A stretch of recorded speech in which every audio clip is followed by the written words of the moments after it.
Good day and welcome to the Safely Reducing Congregate Care Considerations in the Age of Family First webinar. At this time, I would like to turn the conference over to Chris King. Please go ahead.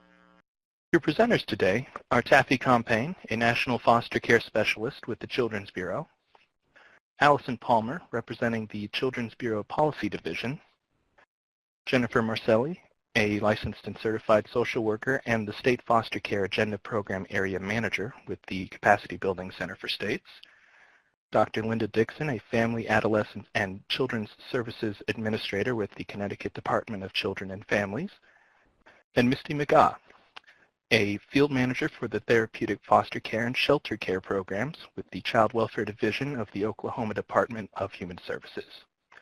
I will now turn it over to Jennifer Marcelli to get started with the agenda for today. Thank you. Thank you so much, Chris, and thank you everybody for joining us today. Welcome, good morning, good afternoon, depending where you are in the country today. We really appreciate you joining us.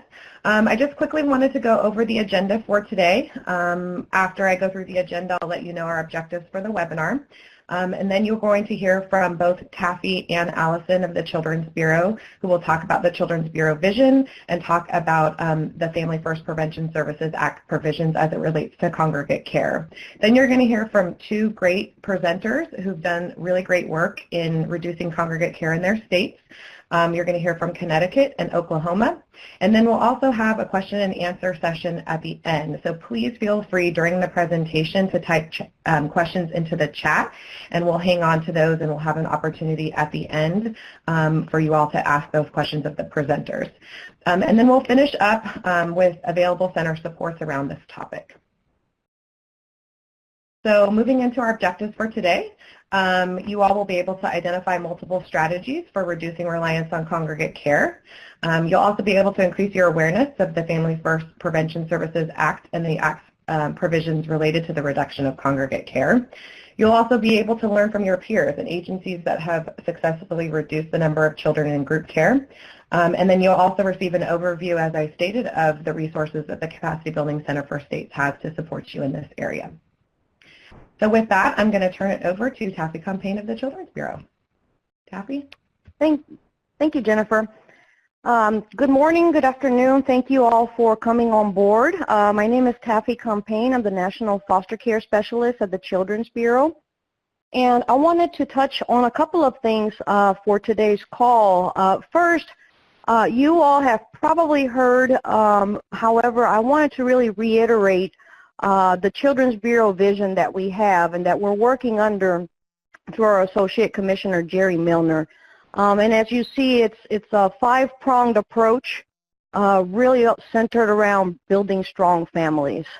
If you've heard him speak recently, you know that he has a lot of passion around really trying to develop more programs, more services, and more funding that's available for prevention services. So he really wants to change the overall focus into preventing children entering foster care.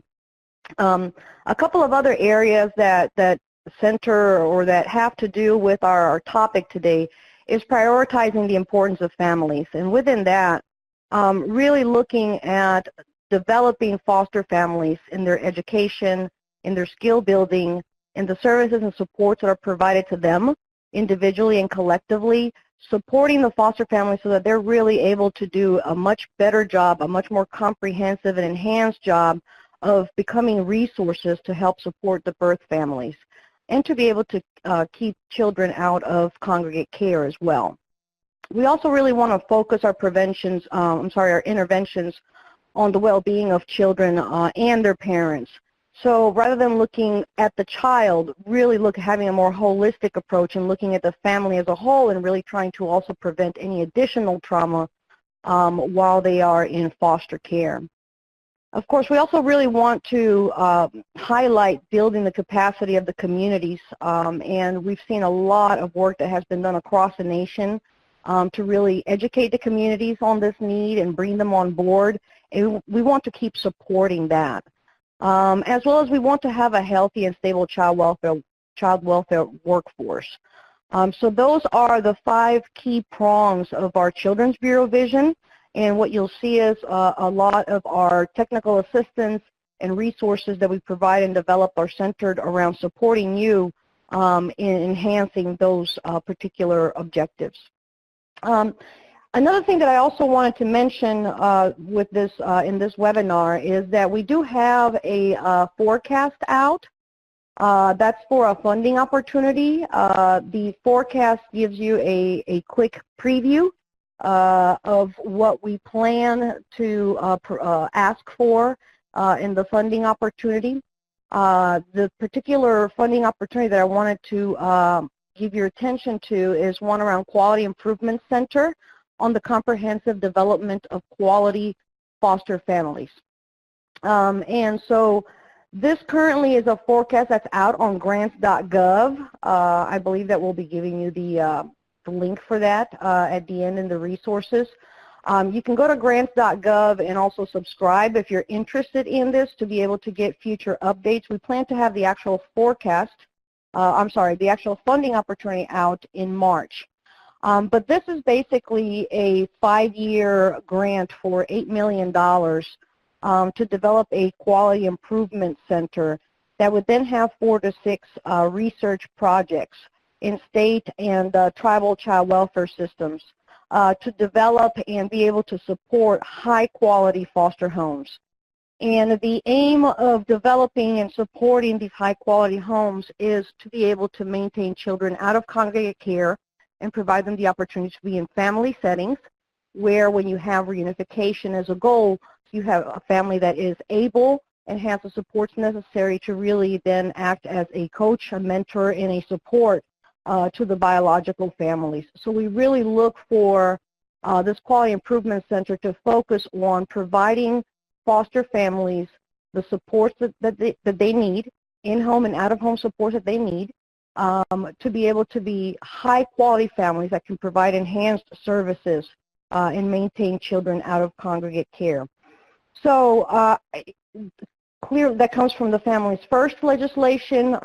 Clearly there's going to be a lot of interest in this, so I invite you to subscribe so that you can keep up to date and be able to know when the actual full funding opportunity is released. Unfortunately, I cannot answer questions that go beyond what the forecast currently has.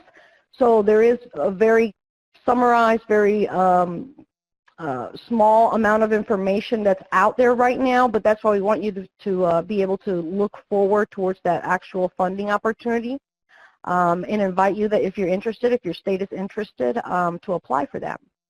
So I wanted to let you all know about that, and with that, I'll go ahead and turn it over to Allison Palmer. She'll be speaking with you all more on Family First.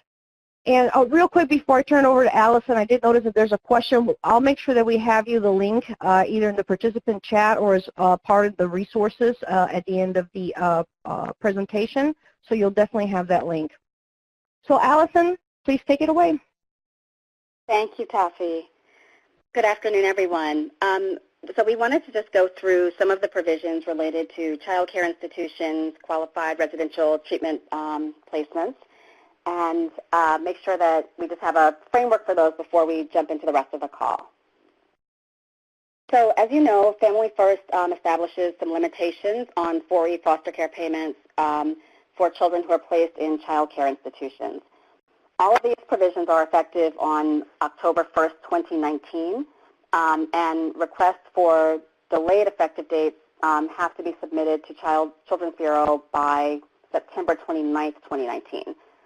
So in general, the only way for an agency to claim 4E for a child who's placed in a CCI, child care institution, beyond 14 days is if that child care institution is a QRTP or another specified placement that we'll discuss in just a moment.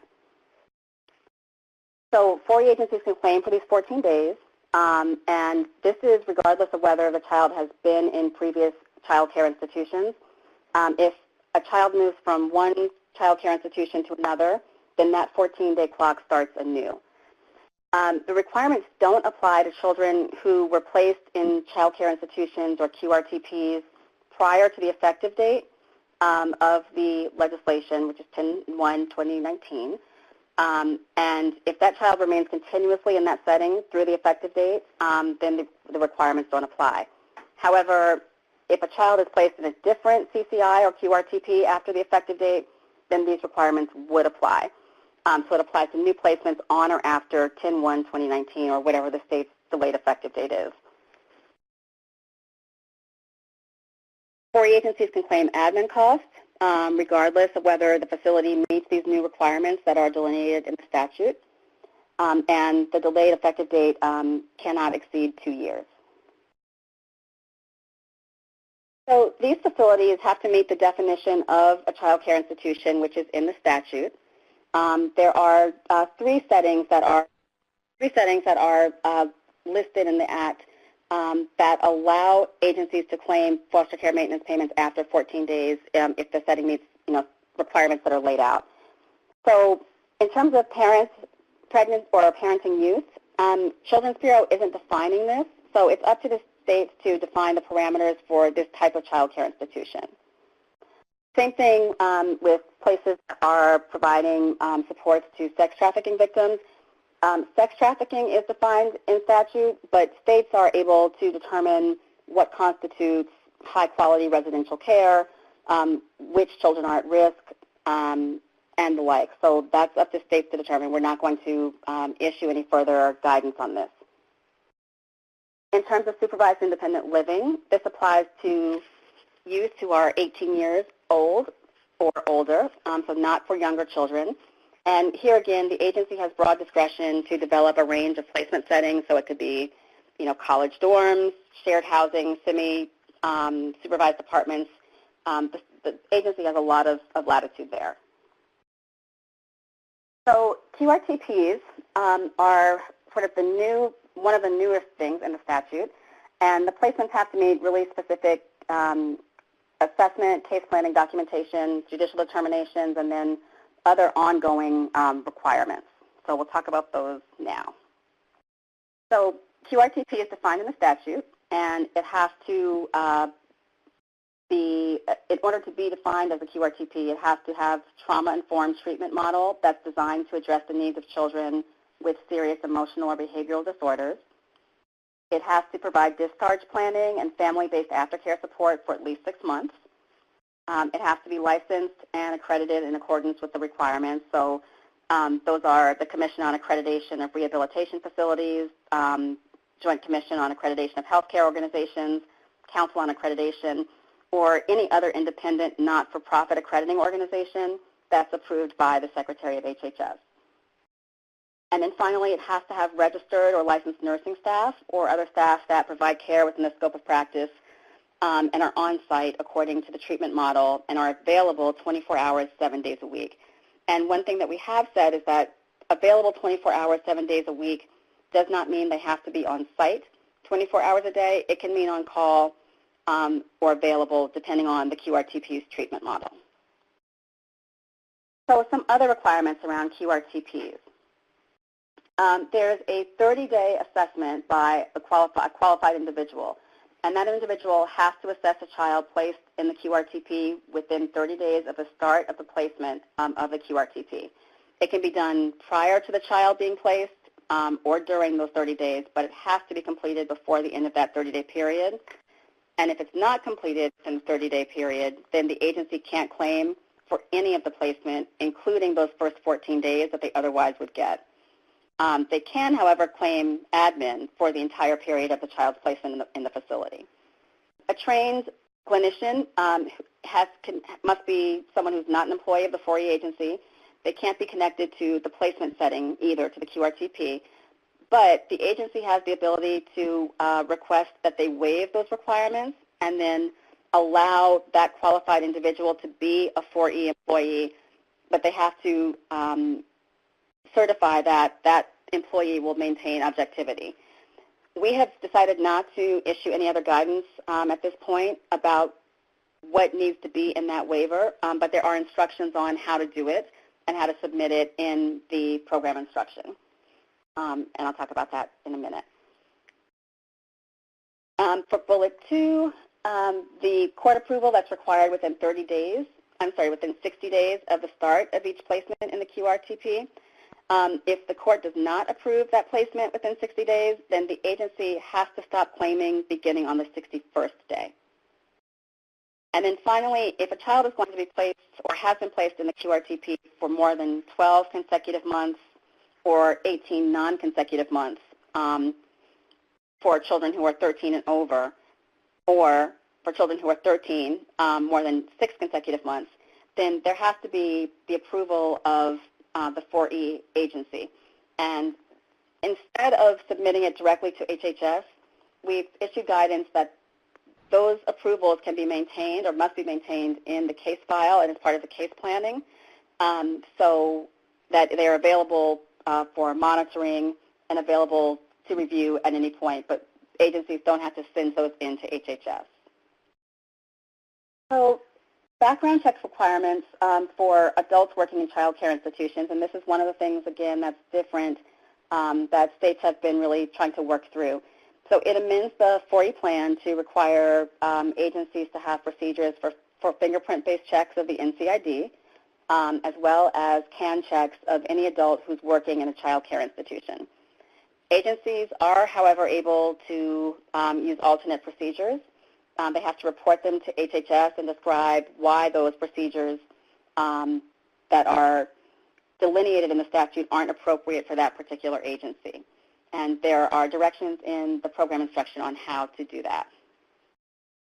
And then there's another category of placements, and these are licensed residential family-based substance abuse treatment facilities. And these are something that's sort of very different than what we've seen in the law before.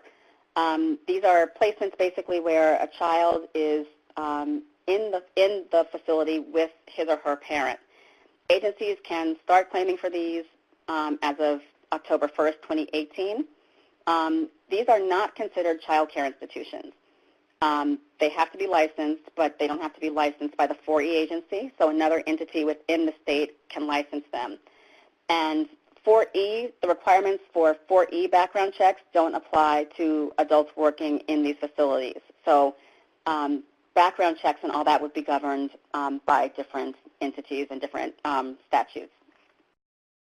So foster care payments can be made for up to 12 months for an eligible child who's placed with their parent in one of these licensed facilities. The facility has to provide parenting skills training, parent education, individual and family counseling. The treatment must be delivered using a trauma-informed framework. And the child does not have to meet the AFDC requirements that he or she otherwise would have to meet in order to be eligible to receive Title 4E. Note, though, that categorical Medicaid eligibility only applies if that child has been determined AFDC eligible. So even though the child doesn't have to be AFDC eligible to get a 4E payment, in order for that categorical Medicaid to kick in, the child would have had to be determined AFDC eligible. We have said that the agency can partner with other entities to provide the services that are described, but they have to be provided on site. They can't be housed outside of the treatment facility. As I said, admin, agencies can claim admin for the 12 months that the child is in the placement, including for case management, but you can't include admin costs or facility operations costs as part of the foster care maintenance payment. So the admin costs would have to be completely separate. So those are just a very different sort of type of facility, and so we're looking forward to working with states as they start to claim 4E for children who are placed, in such settings. I do want to note that the PowerPoint that you have is sort of very high-level overview of the requirements. It's not inclusive of all the requirements, so I would encourage you not to rely on this solely for policy guidance. And instead, I would suggest that you look at Program Instruction 1807, which it does provide a very detailed explanation of all the requirements for Family First on the 4E side. Also, if you have questions about how to implement or any of the policy issues or what the statute means, you definitely should talk with your regional office, and they can provide guidance, and they work with us in central office as necessary to make sure that we're answering questions consistently across the country. But they are more than happy to help you, with questions large or small. Again, questions about the law, about policy, about implementation. Whatever help you need, we are ready to do that and provide it. So, Jennifer, I think I'm turning it over to you. Is that correct? Yes, thank you, Allison. I really appreciate you going through all of those. So we wanted to go to a polling question before we get into our presenters. I know we had a lot of questions come up as Allison was talking, and we want to give you an opportunity to ask any other questions that you want the policy department to know about regarding the congregate care provisions of Family First. So if you can take a couple of minutes and type in some answers to this question. So what questions do you have that you want the policy department to know about regarding the congregate care provisions of Family First? And we collected all the ones that you typed in during Allison's presentation, so we'll make sure we have those. See a question up here about, are emergency shelters considered congregate care? Will there be any further guidance provided on what aftercare means? There's also another question on the screen. We'd like to hear about what barriers you imagine might come up as you work to implement the provisions. So please feel free to type in your answers to that as well. For the polling question, what barriers do you imagine might come up as you work to implement the provisions? Other participant responses include 50% of current group homes may not meet accreditation standards or want to pay for accreditation. Lots of lost beds. Workload issues regarding independent assessments. Cost and time to be accredited. What actually happens at the child level in practice when nowhere to go? And how are they going to provide 6 months of aftercare if they are not local? Yes, Sheila, I see your question about, are we going to be answering questions on this webinar? Yes, we're going to have a question and answer session at the end with our presenters. All right, we're going to wrap this up in about 1 more minute.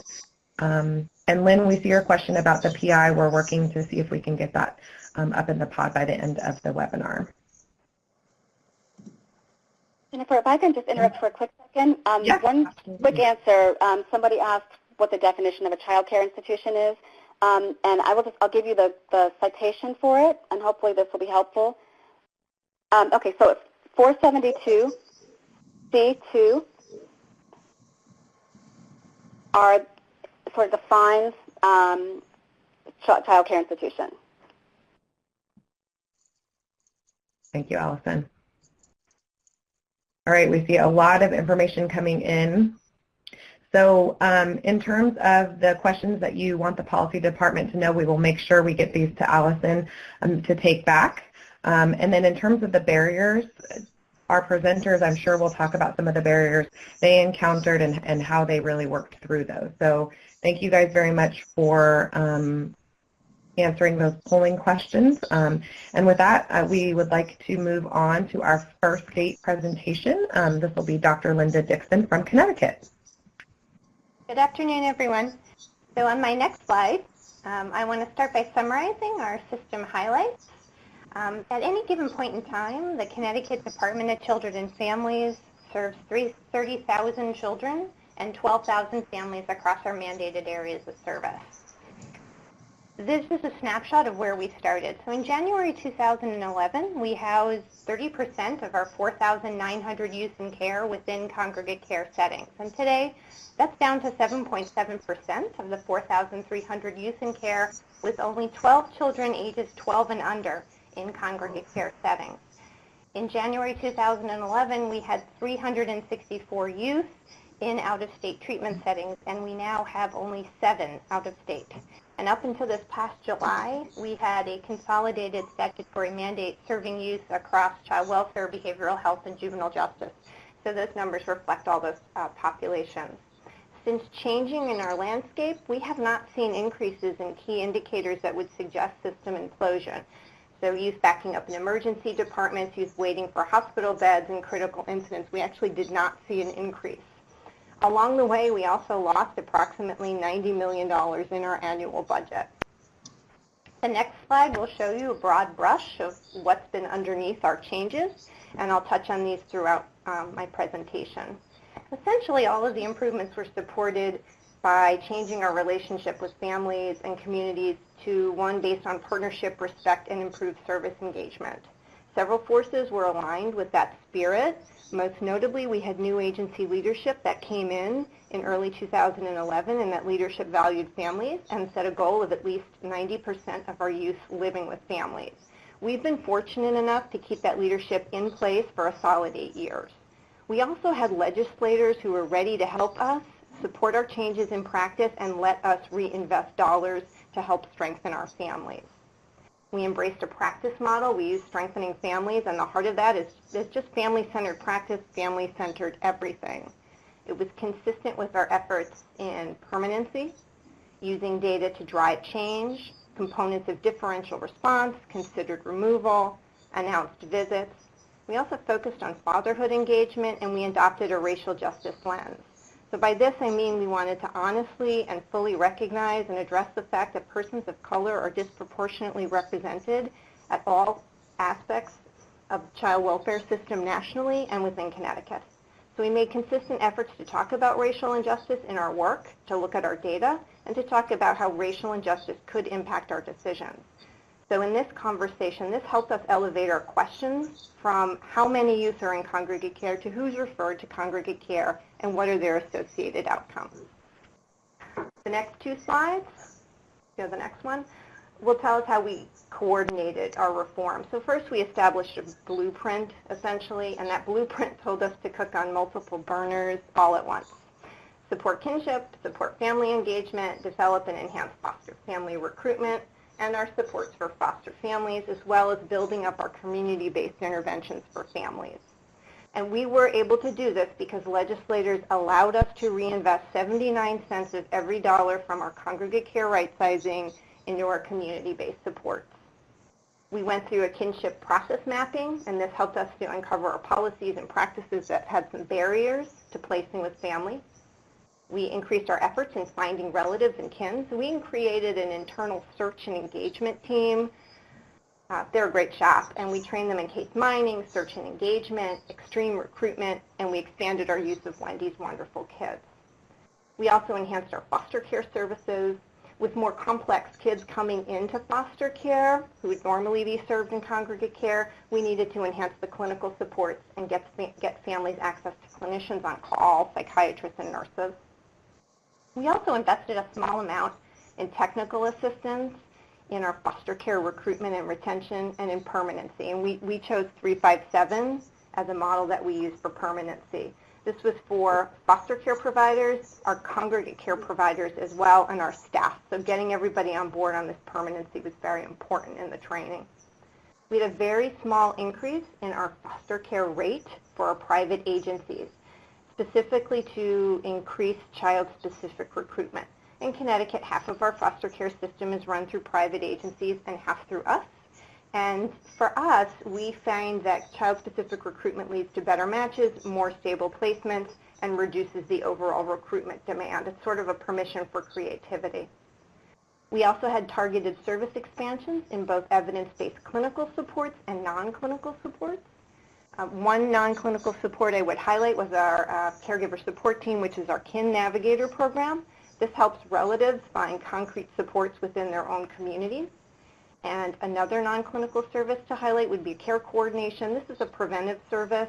Families do not have to be involved with us to access this service. They get case planning, parent coaching, referrals to family advocacy. And the evidence-based services, we focused on expanding our substance abuse and our intimate partner violence. On the next slide, you'll see that we also examined our out-of-state bed use by cohort, and that helped us to identify our in-state gaps. So through some focused clinical case reviews of the youth out of state, we actually learned that the kids needing 24/7 treatment was really small. So we expanded our community-based options in-state. So one large cohort out-of-state at that time in 2011 was youth exhibiting problem sexual behaviors. We expanded both our community-based options, and we had in-state providers use their empty beds and retrofit them to serve a very small number of kids. We also started paying very close attention to our surveys of youth exiting foster care and using their feedback to customize our recruitment efforts. So on surveys, what were they saying? They're looking for tech-savvy parents, they're looking for racial and ethnic diversity in our recruitment, and looking for parents who understand needs of LGBTQ youth. We worked very diligently in our 6 regions to engage our families in the past few years, involving family and youth in our planning councils, having meetings within the community where families wanted them to be held. I referenced earlier we focused on engaging dads. Every one of our 6 regions has a fatherhood engagement leadership team. They coordinate events for dads. They try to ensure that dads are invited to case planning meetings. And we just launched a service that links fathers with support groups, resource networks, advocacy, and 24/7 dad training. And we're very hopeful about that service. Through our gap analysis, we also learned that we were missing intensive short-term family work, and we converted about half of our shelter beds to a 14-day family-focused intervention that provides 24/7 nursing. Within a calendar year, we had 80% of those kids get back home to families, and it had a 96% acceptance rate. So that program has been remarkably successful. The longer-term clinical work would then be picked up in the community. Along the way, we pay attention to race and ethnicity in our service outcomes and in our removals. Are we offering support to every family before we remove a child? On the next slide, I talk about self-reflection. We had to take a deep look at ourselves along the way. We learned that our own workforce had to make the same shifts as our providers. So our staff, like our providers, have to take informed risks when they're serving youth outside of a congregate care setting. So the most important thing we started with was an internal policy change to hold ourselves accountable. So the policy change that was the most important was any time a region had over 10% of youth in congregate care, they would need commissioner approval for any other youth to go into congregate care. This really pushed our staff thinking to the next level. We learned that we couldn't just tell our staff not to use resources without giving them support. So to that end, we crafted a special review process. What do we learn when placing youth with families? What are the challenges when there are critical incidents? How can we learn without throwing our staff under the bus? So we now have monthly structured learning forums that involve the highest level of leadership in our regions, and the focus is on substance abuse and families and intimate partner violence. We also implemented a formal supervision model with training from Yale and the Leadership Academy for Middle Managers through NICWE. Along the way, we looked at our state beds.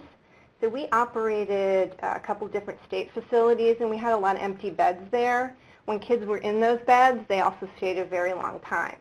We knew that we couldn't justify these beds staying open with the private beds closing.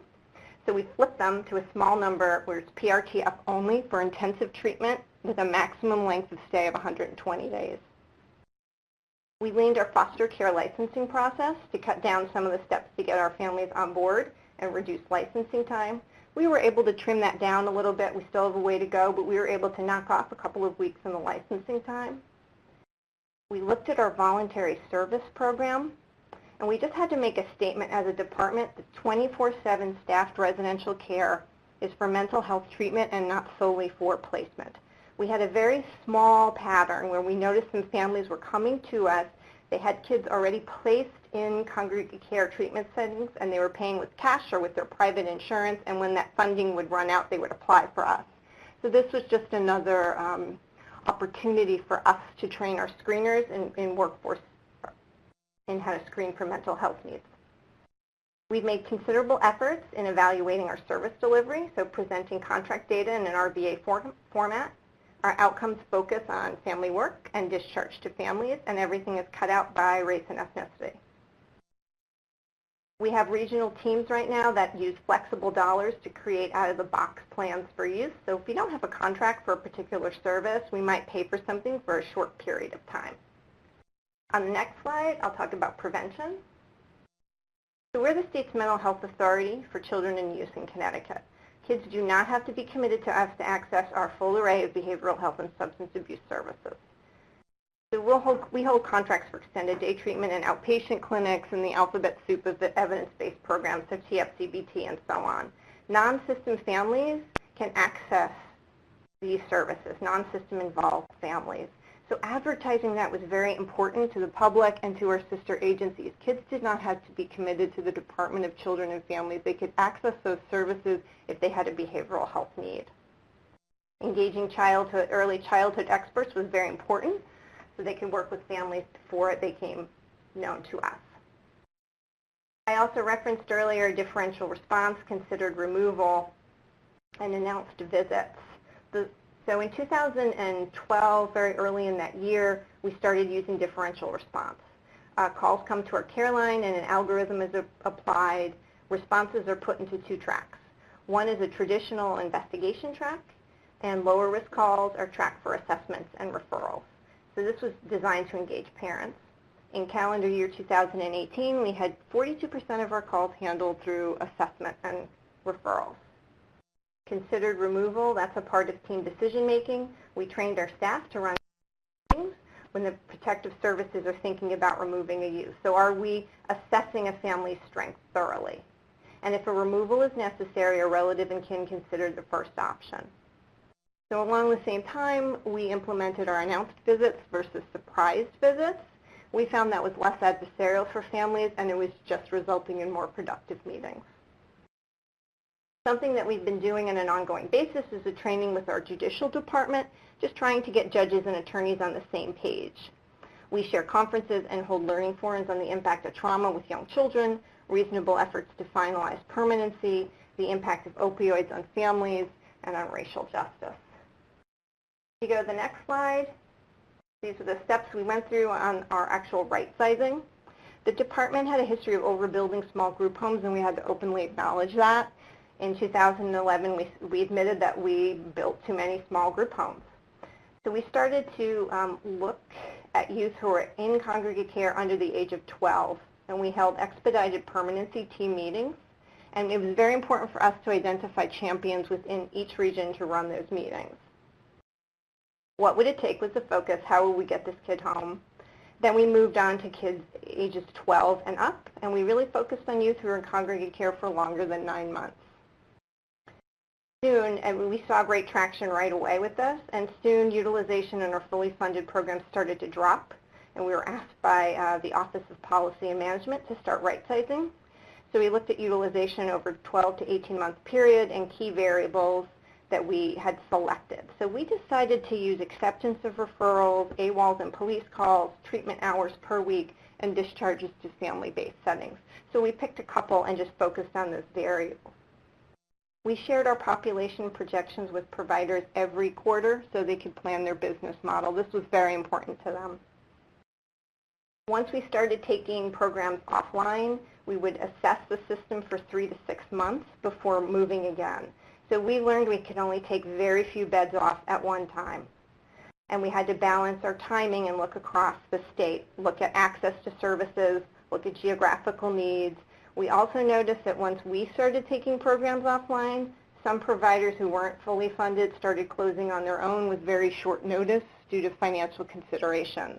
If you don't keep an eye on that, you can get thrown into a tailspin. We had one day's notice to move 22 children. On the next slide, I'll talk about maximizing our foster care resources.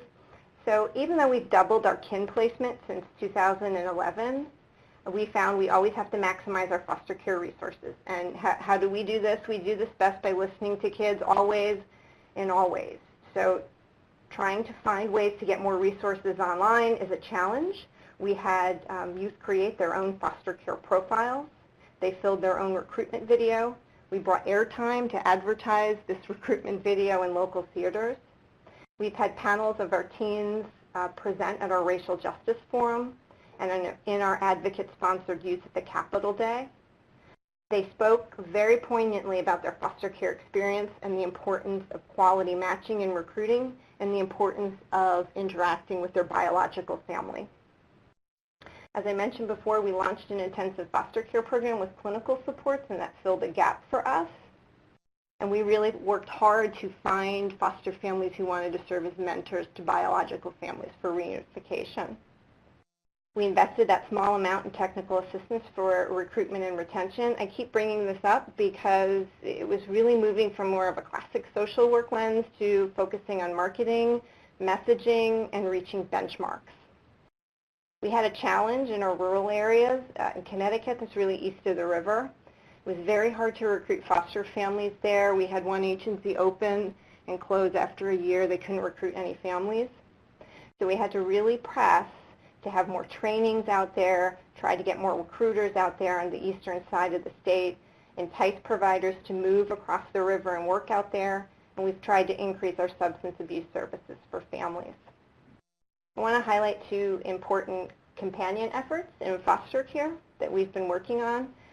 The first was a training in LGBTQ awareness, and the second is our Pride campaign. So we work with an advocacy organization to train our staff, our families, and our foster families on LGBTQ awareness and sensitivity, how to best support our kids in care so they don't bounce across placements. And for our Pride campaign, we were actively recruiting LGBTQ couples who would be great parents for our youth with any sexual orientation in our foster care system. In less than 3 months, we got almost 90 inquiries. On the next slide, I'll mention the challenges. I listed messaging first. We want our providers at the table. So I think we learned you don't want to shut down the conversation, and you don't want to demoralize staff and providers who do very hard work. Congregate care is extremely hard, taxing, and important work. And if I were to go back, I'd like us to stress that it's about making sure that kids get the right dose of treatment for the right length of time. Engaging fathers and relatives.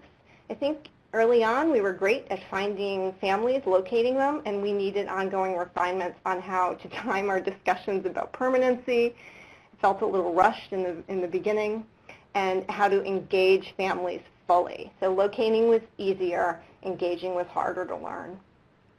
Shift in the provider landscape. Some very good providers didn't make it. They didn't make it through this change. Along the way, we had to encourage providers to explore new business models. The fiscal pressure on very good providers through this process can be overwhelming, and they need a lot of support from their trade associations and from their partners. Not on this slide, but caseworker burnout here and secondary trauma to our own staff increased due to the increasing complexity of our cases. That was a direct HR impact on staff recruitment and retention. Again, the coordination of the timing of the change was very important. You just have to have a team of people keeping an eye on what's going on in the state. And the last slide, I'll just talk about the road ahead for us. Connecticut's in the middle of a transition. We have new agency leadership coming. We've lost some legislative allies. We've gained a couple of new faces in the legislators. We'd like to focus on working on some modern touches, search engine optimization, developing an online application and increasing our online training opportunities for foster care, and staying on this kind of modern technology idea. We're also onboarding the electronic niece right now to get used to families more quickly. We're going to press forward on permanency in our workforce development. That's so important to everyone. And we're trying to establish fiscal incentives that promote growth across our private foster care agencies.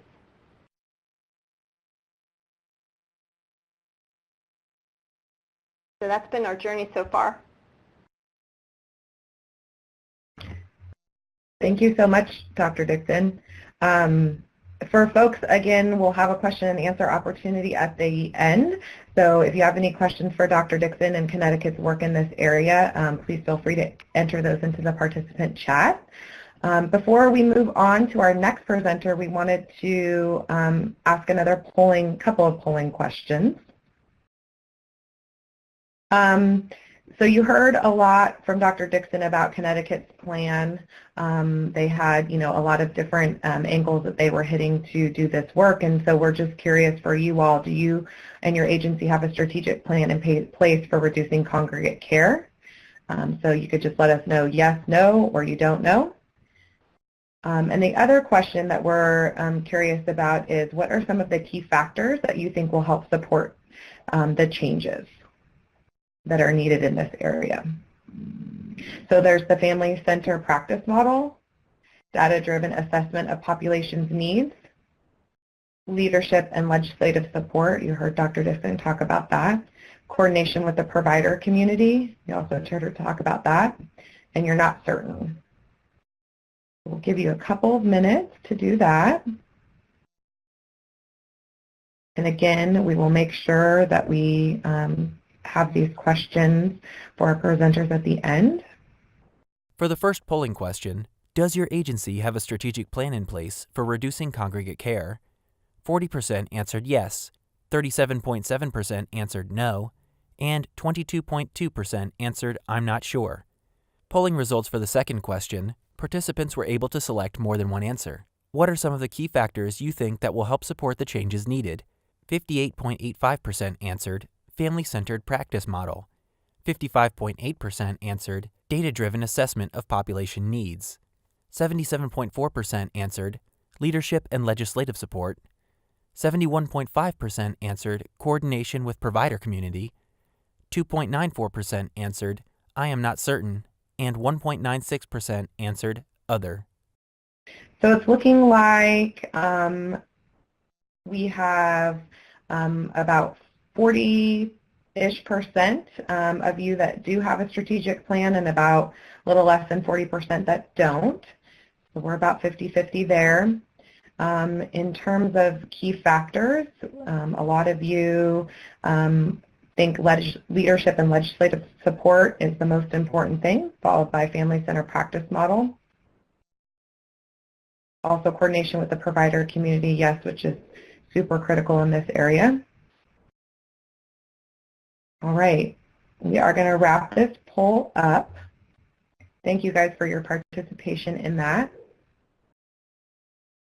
And with that, we're going to get to our next presenter, who is Misty from Oklahoma. So Misty, I'm going to turn it over to you. Thank you very much. Good afternoon, everyone.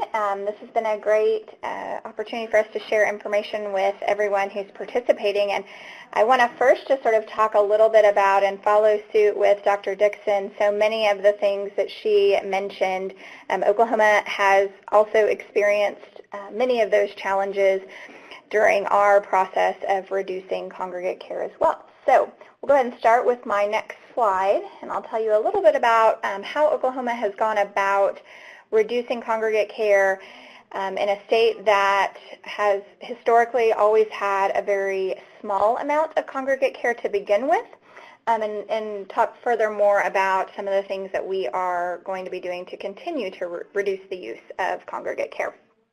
So over the past 5, almost 6 years now, Oklahoma has been under a federal lawsuit that required, and a settlement agreement that required a variety of different things that were associated with congregate care. And I'll explain this a little bit further when I talk about what Oklahoma considers congregate care. But over the last several years, we've had a just general reduction in the number of kids that Oklahoma has in out-of-home placement. And I think the messaging that I want to send about that is whenever you are thinking about right-sizing, looking at your system, is anticipating what that might look like going forward. There was a point in time when Oklahoma had over 12,000 kids in out-of-home care, and today we set generally somewhere just a little over 8,000 kids in care. So really thinking about right-sizing in a variety of different times that your state is experiencing various things. We have the same challenges, budget issues in Oklahoma, in addition to the settlement agreement. So transitioning the total number of kids in out-of-home care has been a huge component of that. So we don't have nearly as many kids in care that need higher levels of care. And then specifically kids in out-of-home placement. So if we go on to the next slide, we'll kind of talk a little bit about what Oklahoma's system looks like and what our existing continuum of care looks like. Oklahoma operates generally between, of that 8,000 kids in care, between 50 and 60% of those kids are in kinship care. Oklahoma has always been very successful at ensuring children are placed with family anytime that we can do that. We also have traditional foster care, which is issued. We have a state-operated system, and we also have contracted foster care providers that provide that traditional level of care. We have a therapeutic foster care level of care currently, and then Oklahoma considers congregate care, if you will, anything like a group home setting, as well as acute and residential care, and then Oklahoma also considers shelter care in the numbers and the information around congregate care. So I'll speak specifically to our reduction in shelter care for this because that's really where Oklahoma started, but just kind of wanted to give you an idea that kinship care makes up around 50 to 60% of that, and at any given time, Oklahoma really has a small percentage overall of those higher levels of care, 10% or less in total of kids that are in congregate care. So if you'll move on to the next slide, we'll talk a little bit about that.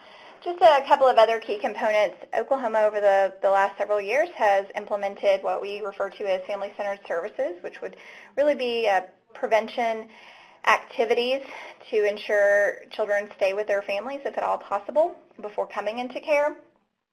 We're going to continue to build on that as we move forward with the implementation of Family First, but it was something that Oklahoma had in place and we've been doing for a while. Second piece of that is the Oklahoma Pinnacle Plan, which I briefly talked about, which is the plan that was developed following the settlement agreement. And it's a very strategic plan. It's a comprehensive plan regarding changing the entire system in all types of areas. But there were a couple of specific areas in there that really sort of started the drive towards reducing the small amount of congregate care that we already had. There were some very specific measurements in there around reducing shelter care, and specifically shelter care for children under 13. And then also just the effort of reducing congregate care overall. Kids in Oklahoma, primarily, we don't have a lot of congregate settings outside of shelter care that serve young children. We actually have a requirement through the Pinnacle Plan that requires that kids who end up in congregate care, such as group home level care, must be 13 and older. We have, like I said, very, very few that serve any kids under 13 years old. And this has really just all been a coordinated effort in taking it piece by piece in thinking about how do we start to reduce these higher levels of care that we have for kids. All right, so in 2015, the decision was made by our agency director that we were going to close the 2 state-operated shelters. So in Oklahoma, we had 2 state-operated shelters. Both of them were in metro counties, and we had around 24 what we refer to as youth service shelters, which are they're private, smaller shelters that are in other parts of the state. Oklahoma geographically is rural as well as the couple of metro areas, and so those were where our shelters were.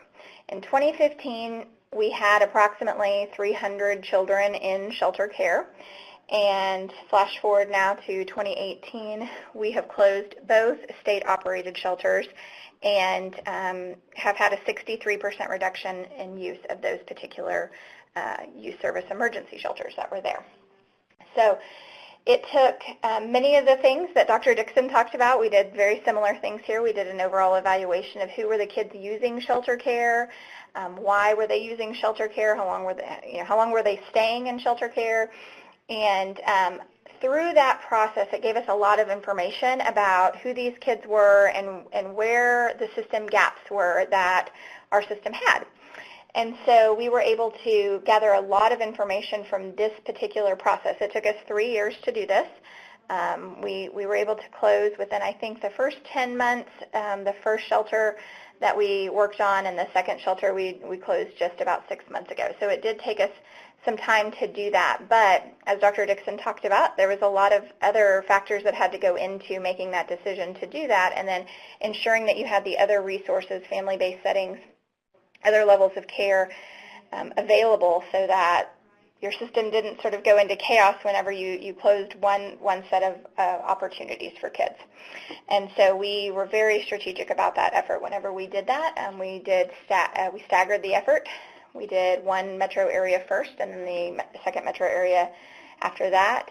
And then following the 2 of those, we've been working consistently to reduce the number that are still utilizing those youth service shelters, which is, like I said, on any given day, generally around 75 kids. But it's not very much in the grand scheme of all the kids that we have in care. So if somebody will go to the next slide, I can kind of talk a little bit more about that. So what we learned from that, who the kids were, we identified system gaps that we had around children with intellectual and developmental disabilities was a key group. Obviously, youth that were 13 and older, so the teenage population. And kids who had emotional and behavioral health challenges who had also experienced trauma, really that kind of co-occurring challenge there was a group that we identified out of this. And so we've taken all of this information during the last few years to think about, with implementation of Families First, what that would look like in our system with kids that we have in group home care. And the group home care in Oklahoma will be the group that's switching over to the QRTP new regulations. But those kids also have many of the needs that we've just talked about. And so our system has been thinking about how do we increase family-based care that can meet the needs of those children of all those levels in a way that is conducive to the supports that they need in a geographic region of the state that a lot of times there aren't a lot of supports available. So one of the things that we are doing with that is our therapeutic foster care program is being bolstered to really be able to accept and serve those kids that otherwise would be served in a congregate setting. So we anticipate in the coming year that there will be some pretty significant changes to that level of care in order to keep kids from being in that higher level of care if they don't absolutely need it. So what we learned, a lot of things like Dr. Dixon said, messaging was important to us, strategic planning and how we decided to do the reduction. All of those things were important. We had a lot of community involvement in the closures of both of the state-operated facilities. We had a lot of challenges around that as well, because we had asked the community just half a decade earlier to build us these shelters. And so there was a lot of challenges around messaging, communication, what's next for those buildings, and how can the community be involved in that. And so those were all key components. We had to reduce the stress level of staff and avoid burnout because, we also, just like Dr. Dixon mentioned, we had other facilities at the time who were also no longer operating their congregate care settings and choosing voluntarily to exit out of that. And so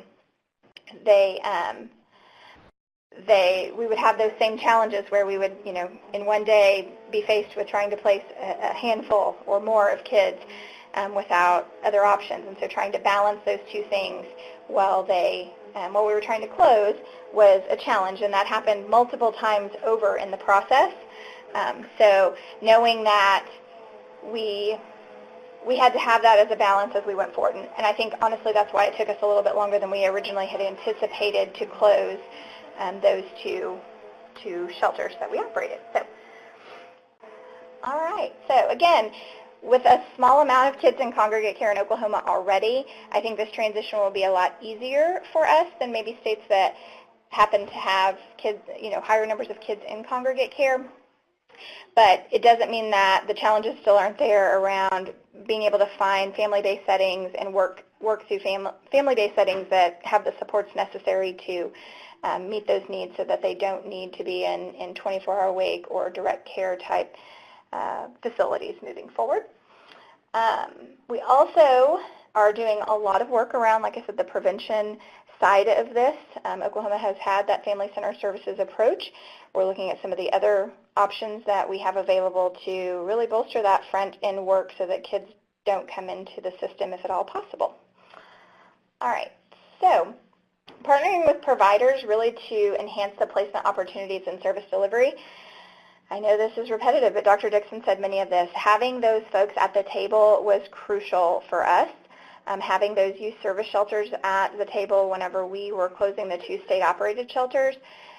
In order to have an emergency option for children, we were going to have to rely on the services that they provided, and historically they had not they had taken children, but we always had the state facilities to fall back on as a last resort. And so having those folks who operated those shelters at the table and ensuring that we had what they needed to be able to do the work that the state-operated shelters were was crucial in that piece of it. Same process went on around building the therapeutic foster care program, having those providers at the table to say, what can you do, what do you want to do, and how can we do this together? So that was very much important. And thinking about all the evidence-based treatment and treatment modalities, trauma-informed care, all of that was crucial and continues to be crucial for us in Oklahoma with the providers at other levels besides the 2 state-operated shelters we have. So we're having conversations in Oklahoma about Family First. We are thinking about how we take the small population we have and reduce that even more, and really starting to think about specialization. You know, if we're going to have some congregate care, what does that look like, the specialization of that, because we truly believe that every child deserves to be in a family setting, and with the right supports, kids can be in family settings until they can safely return home or find permanency. So those are the things that we're doing. Oklahoma is still sort of new into the Families First work of it, and so we're still having conversations and kind of figuring out that and working with our providers who are providing that level of congregate care currently and helping them prepare for the transition. So that's all on that slide, if someone will carry on. All right.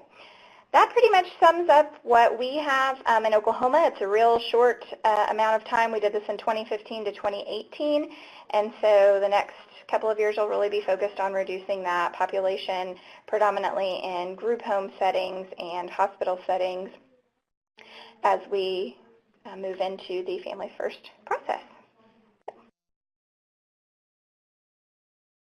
Great. Thank you so much, Misty, for walking us through all the work you've done in Oklahoma.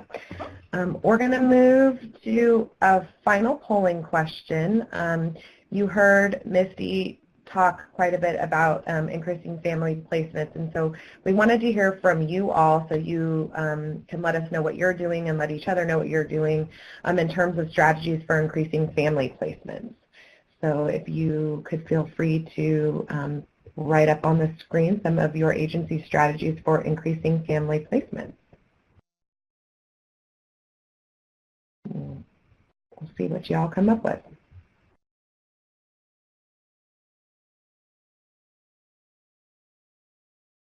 So implementation of treatment foster care, ongoing training and staff development on family finding, that's a great one.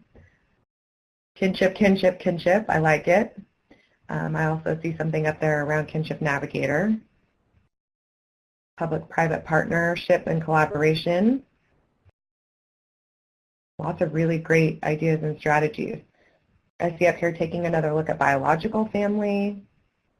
And they talked about implementing safety organized practice for family engagement. Also a strategy around ongoing, looking at this throughout the life of a case. Lots of answers up here around therapeutic care.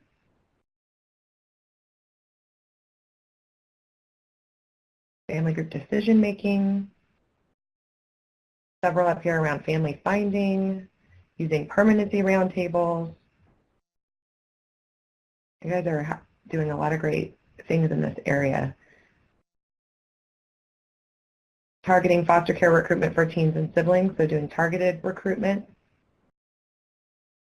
Peer support for foster parents. Really important to support those foster parents. All right, these are really a lot of great strategies that you all are doing in this area, and I'm sure we'll continue to do. So before we get into the question and answer portion of today's webinar, we just wanted to take you guys through some of the supports that the Capacity Building Center for States has in the area of the safe reduction of congregate care. And so I first wanted to take folks through a publication that we have called Working with Children and Youth with Complex Clinical Needs, Strategies in the Safe Reduction of Congregate Care. Use this guide to learn about an array of practice and program strategies to safely reduce congregate care. The guide is designed to help child welfare administrators, supervisors, workers, and private agencies use congregate care and other placement options appropriately, particularly for children and youth with complex clinical trial needs. And so this guide is pretty comprehensive. In the introduction, it talks about the current population and trends in congregate care, as well as partnerships with private agencies. So you heard our presenters talk about collaboration with the community. You all talked about in this last polling question collaborating with the community, so we talk about that. And then we move into practice strategies for the safe reduction of congregate care. And this includes state and provider examples. And so some of those practice strategies include expanding services to avoid removal and support safe return home. So you heard Misty talk about sort of the front-end prevention piece, so we talk about that in this guide. Using early trauma screening and assessments to enable the implementation of tailored mental health services. And again, what we just talked about in the placement, in the polling question is around increasing the availability of family-based placement options. Then in the guide, we move to program strategies, and so that also includes state and provider examples. And some of those program strategies include working with congregate care providers to change the service array and practices, really looking at developing highly skilled clinical informed workforces to work with the children and youth who are in care, and supporting data collection to inform practices and ensure better outcomes. It also talks about a multidisciplinary committee review process, as well as monitoring facilities to ensure that quality service. And then finally in this guide, there's an organizational assessment that can help states and organizations in assessing their current usage of congregate care and identify strengths and challenges in building capacity to serve children and youth with complex clinical needs. And so you'll see on the screen the website for that, so we encourage you to take a look at that. You may find the guide online at https://capacity.childwelfare.gov/states/focus-areas/foster-care-permanency/congregate-care-guide. Next, we also have a learning experience called Achieving Placement Stability, and this is really designed to help jurisdictions build system capacity to achieve placement stability. And so there are 7 e-learning modules. It's just an e-learning module learning experience. And it presents a set of scenarios that encourage critical thinking and sharing of best practices. And so those 7 modules focus on, one is youth and foster care, one is around kinship care, the third is adoption, then there's one around siblings, there's another one around LGBTQ youth in foster care. You heard our presenters talk about that. And then there's one for supervising in terms of achieving placement stability, and one for leadership. And on the next slide, we just wanted to highlight this article, Redefining Myself, Finding Normalcy After Congregate Care. And so this is an article that shares a story of a young man who grew up in congregate care and how he moved forward in the world after that. And so it's one of those real world experience stories that is really helpful to read about and hear about. You may find the article online at https://www.acf.hhs.gov/archive/2016/08/redefining-myself-finding-after-congregate-care. And then finally, in the Capacity Building Center for States, we have a service area called Tailored Services, and through tailored services, the center supports individual states and territories, really by engaging and partnering with them to assess capacity building needs and create plans and deliver effective capacity building services. And tailored services support states and territories through this process, and it includes a few different steps. Assessment, which is determining the internal and external factors that affect a child welfare system's ability to achieve its goals.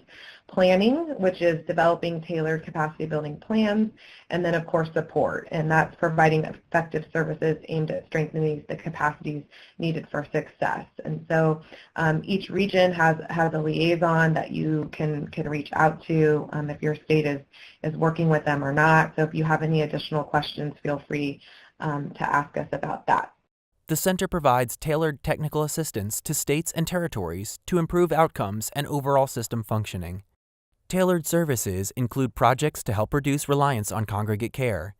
Examples include practice coaching as an integral part of congregate care reduction strategies, data analysis to guide the development of a diligent recruitment plan, root cause analysis related to challenges with engaging foster/resource parents, implementation of a family-centered kinship care program, and assessment to identify gaps and improve placement and permanency options and increase alternatives to out-of-home care. So we just wanted to make sure that we went through the resources and services that the center has to support you guys in this area. And so with that, we wanted to move into the question and answer portion of today. And so I know a lot of you have been posting a lot of questions throughout the webinar, and so we'll make sure we'll get to some of those. So really quick, Jennifer, I see your question about the link for the e-learning modules on placement stability. We'll make sure we get that up for you before the end of the webinar. Oh, great, you found it. All right, so I am going to go ahead and get started with you, Dr. Dixon.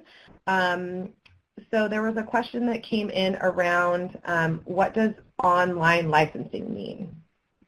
Yeah, by that I meant we are hoping to have families complete their paperwork online, so just less paper and less need to go out to homes to get families online. So just have more application materials online. Got it. Thank you so much. Misty, I'm going to go to you next. There was a question that came in. Is shelter care in Oklahoma a large facility of a specific short-term foster care for children entering care? It was. We had the two state-operated shelters that we had. One housed around 40 to 45 kids, and one housed up to 80 children. And then, so those are the two that were like physical buildings that were large that cared for the large number of kids. And then the other 24 emergency small shelters, many of them are kind of home-like settings, and I don't think any of them are licensed to take any more than 16 kids at any given time. So they're more small, family-like settings. Great, thank you. Dr. Dixon, I'm going to go back to you. There was a question around what are your fiscal incentive plans for foster parents? We have to re-examine the rate that our foster parents get. We also have to look at how wraparound dollars are used for our foster families. Right now our families, they seem to have multiple jobs sometimes and struggle in transporting kids to activities. So we really have to look at the rate. We have to look at the wraparound dollars. And for the private agencies, we really have to just make sure we're building in incentives for them to keep recruiting families. So every time they recruit, they might have to hire more staff. We just have to work out the incentives to make sure they keep growing. Great, thank you. Here's a question for both of you. So Dr. Dixon, I'll have you go first, and then Misty, you can go next. So for Connecticut and Oklahoma, how is your Family First Prevention Services Act planning involving your state Medicaid agency? Right now we're just having interagency meetings talking about families first. So we've pulled in our Department of Social Services, we've pulled in various agencies right now and just had some preliminary conversations. we have a revenue enhancement team that's looking at all the materials right now. I would agree with that as well. That's very similar to what we're doing. Great, thank you. Dr. Dixon, if you lost, quote unquote, good providers of the agencies that survived the change, what did they do right? I love that question. The providers who were able to survive, they really connected with the communities to find out what the needs were, and they came to us with some plans, and they were assertive in meeting the needs of their communities. They were open to expanding their business model, and quite honestly, they accepted our referrals.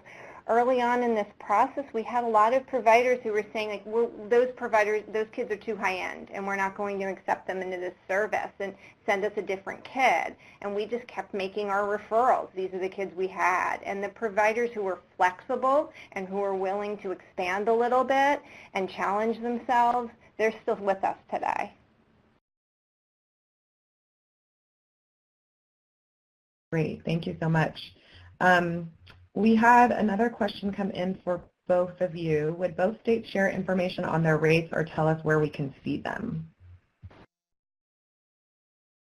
We absolutely will. Yep, they're available on the Oklahoma Department of Human Services website, if anybody wants to visit there.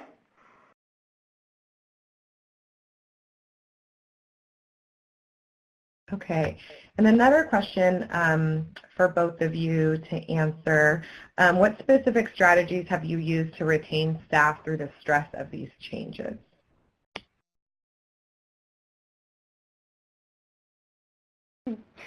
Well, I can speak for Connecticut. We have an internal wellness team that is very active in our department. They talk about, they go out and meet with regional offices in our facilities all the time whenever there's a shift in our landscape. And we offer a lot of support. We offer yoga. We offer anything to help our staff adjust to the increasingly complex work we'll go through the Office of Health and Wellness. It's a very active team. I can speak in Oklahoma. As I talked about, we were in this settlement agreement and working towards exiting that settlement agreement, and part of that process has been addressing workloads and workload standards. And so we have done a lot in Oklahoma around ensuring that all staff specific to their program areas have reduced caseloads that are conducive to doing good work. But specifically in light of congregate care reduction or reducing shelter care in Oklahoma, we did a lot of multidisciplinary team staffings and sort of walking alongside the staff as we were making this transition so that they didn't feel like they were out there alone. And that was a huge component to us being successful in that effort.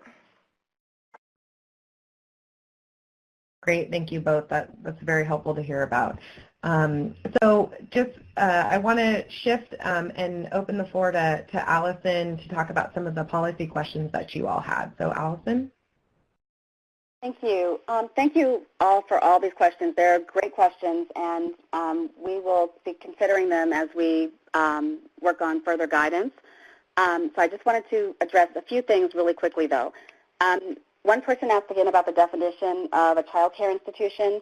That, again, is at 472C2 of the Act, and it's defined as a private child care institution or public child care institution that accommodates no more than 25 children. It has to be licensed by the state and includes, whatever licensure for supervised independent living settings, and it doesn't include detention facilities and other restrictive facilities such as that. Another question came in about whether Children's Bureau has model assessment tools. We do not have them, but I believe the Center for States does have 2 or 3 tools that they can provide, but Children's Bureau doesn't have them.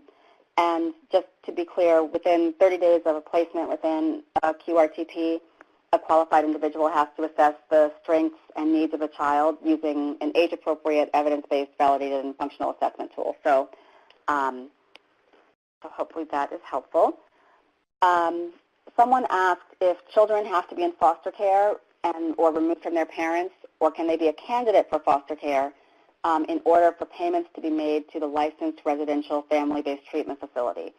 And because the child has to be in the placement and care of the 4E agency, they cannot be a candidate, he or she cannot be a candidate for foster care. Someone else asked whether the 6-child limit in foster family homes, in the definition of foster family homes, only includes children who are in foster care, or is it inclusive of the family's biological and adoptive children? It only applies to up to 6 children in foster care, not the other children. However, there are exceptions to that that gives them the state's flexibility.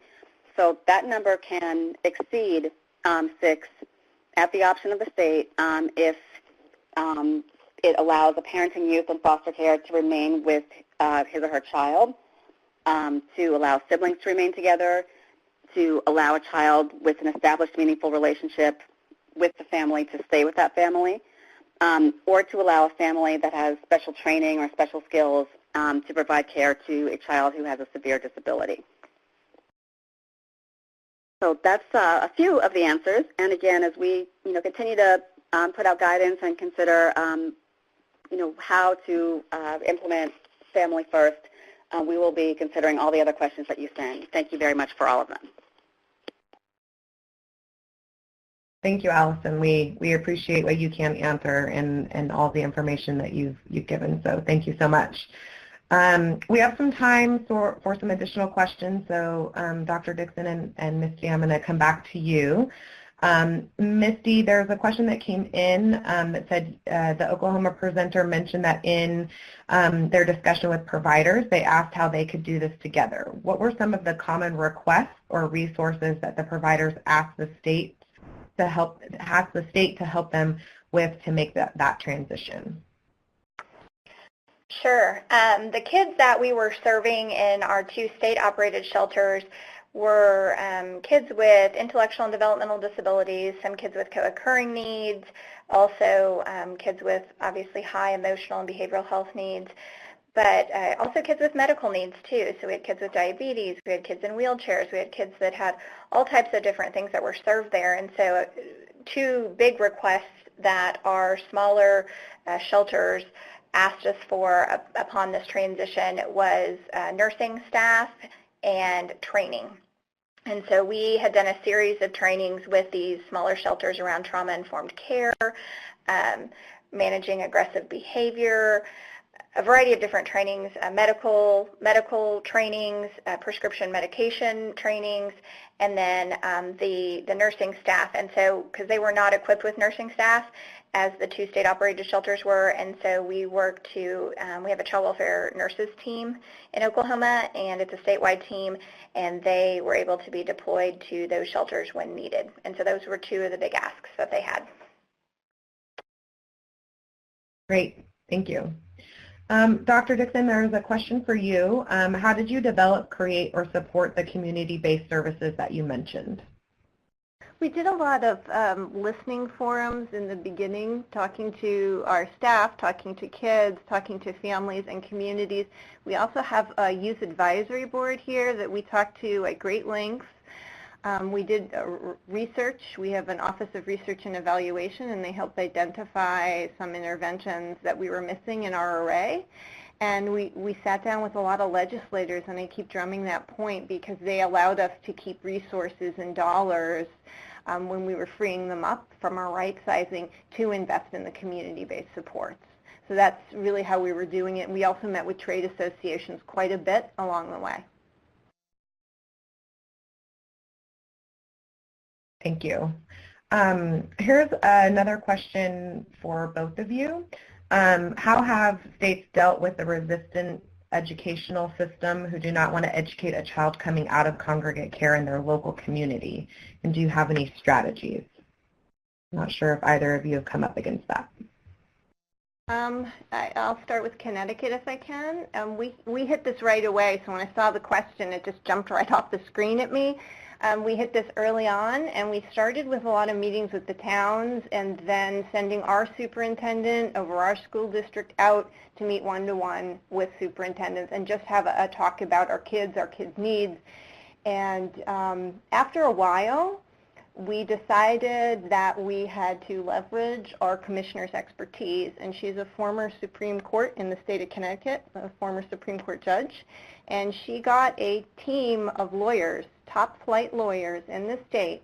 She had them trained in educational law, and they do work for us pro bono, so Connecticut Justice Foundation, and they will fight expulsions and suspensions of our kids when they transition from a congregate care setting into a community school. They will fight that expulsion. They will write letters to the school district. So ultimately, that foundation, which again is pro bono, has helped us tremendously.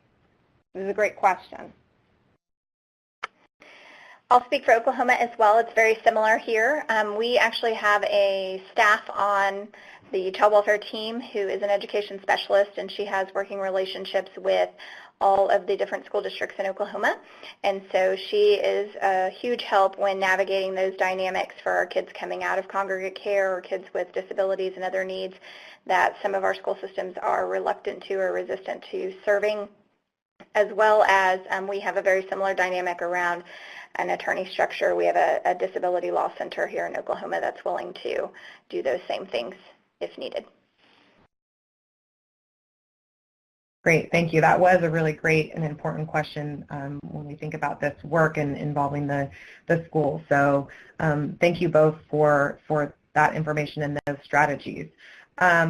All right, so we are coming to time. I know we had several other questions that we didn't get to for Dr. Dixon and Misty, so we'll make sure that we work with them to get some of those answers. And as you heard Allison say, you know, your questions today for policy were very helpful, and they will take those back. I really wanted to first thank Taffy and Allison from the Children's Bureau for being on, as well as Dr. Dixon and Misty for sharing all of their work that they've done in their states in this area. So thank you guys very much for coming on today. As a reminder, in the resources pod, we made sure to put all of the links of the Capacity Building Center resources up there. You'll see those at the top of your screen now. In the resources pod, there's the PowerPoint and the program instruction, and we also have the grants.gov link for the funding opportunity that Taffy talked about. Also, we would love to get your feedback, so there will be an evaluation link coming up shortly, and we really hope that you all will take some time to provide feedback on today's webinar. So we just wanted to say thank you so much for taking time to come on this webinar today, for all your really great questions, and we hope you all have a great day. We are at the end of our scheduled time, so we will be finishing this webinar shortly. Feel free to contact us using our website, capacity.childwelfare.gov/states. That's capacity.childwelfare.gov/states. You can also contact us by our email address, capacityinfo@icf.com. That's capacityin@icf.com. Or by our phone number, 844-222-0272. Thank you for joining us, and have a great day.